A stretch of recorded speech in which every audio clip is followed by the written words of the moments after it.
गुजरात में मुंद्रा बंदरगाह पर 21,000 करोड़ की हेरोइन पकड़ी गई है।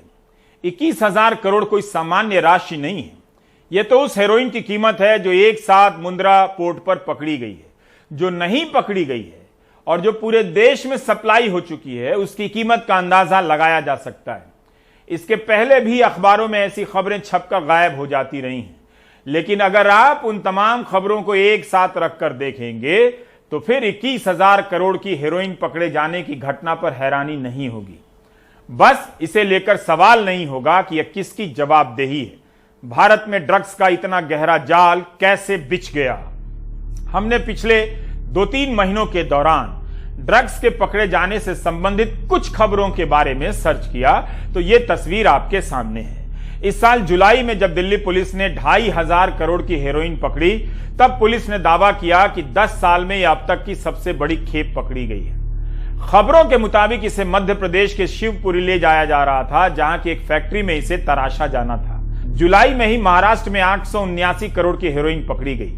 इस साल मई में दिल्ली में 250 करोड़ की हेरोइन पकड़ी गई। इसी 31 अगस्त को पंजाब में 100 करोड़ की हेरोइन पकड़ी गई है। इन सभी खबरों में अफगानिस्तान और ईरान का नाम आ रहा है। सिर्फ इन छिटपुट खबरों में ही हजारों करोड़ से अधिक की हेरोइन पकड़े जाने की खबर है। ड्रग्स के कारोबार का मामला राष्ट्रीय सुरक्षा से भी जुड़ता है, लेकिन इसके पकड़े जाने का काम डिपार्टमेंट ऑफ रेवेन्यू इंटेलिजेंस के पास है, गृह मंत्रालय के पास नहीं है। इस विभाग को DRI कहते हैं। गुजरात के मुंद्रा बंदरगाह पर 21,000 करोड़ की हेरोइन पकड़ी गई है। इस बारे में NV श्रीनिवास की खबर छपी है डेक्कन क्रॉनिकल में, और दूसरी जगहों पर भी दूसरे लोगों की छपी है। इसमें लिखा है कि गुजरात के मुंद्रा बंदरगाह पर 3,000 किलोग्राम हेरोइन पकड़ी गई है। यह सुई के नोक के बराबर है। ड्रग तस्करों ने इसके पहले 24,000 किलोग्राम हेरोइन की तस्करी की है और उसे अपने नेटवर्क के जरिए पूरे देश के अलग अलग हिस्सों में पहुंचा दिया है।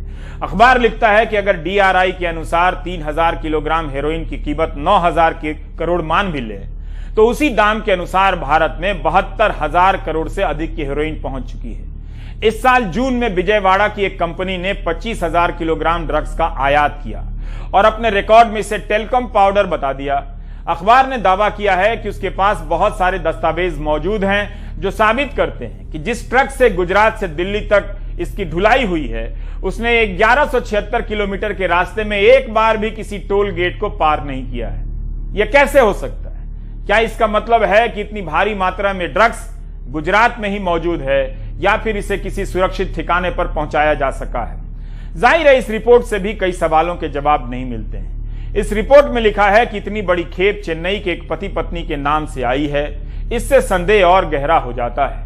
इतनी बड़ी राशि का ड्रग्स सिर्फ 2 लोग उससे जुड़े हों, विश्वास करने के लायक नहीं है।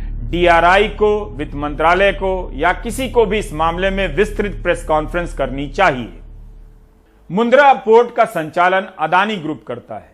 इस समूह ने अपने बयान में, सार्वजनिक बयान में कहा है कि उसका काम बंदरगाह की रखरखाव करना, उसका संचालन करना है।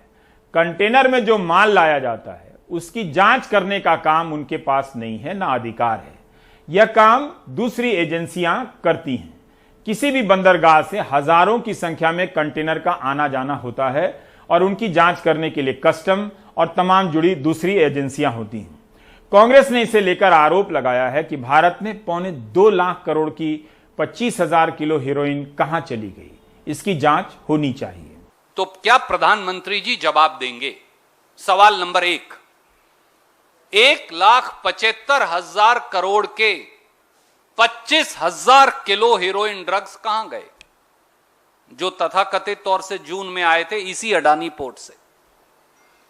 सवाल number 2, narcotics control bureau, DRI, ED, CBI, IB, क्या वो सोए पड़े हैं, या फिर उन्हें मोदी जी के विरोधियों पर रेड डालने से फुर्सत नहीं मिल रही? सवाल नंबर 3, क्या ये सीधे सीधे देश के युवाओं को नशे में धकेलने का षड्यंत्र नहीं? सवाल नंबर 4, क्या ड्रग माफिया को सरकार में बैठे किसी सफेदपोश राजनेता का संरक्षण है?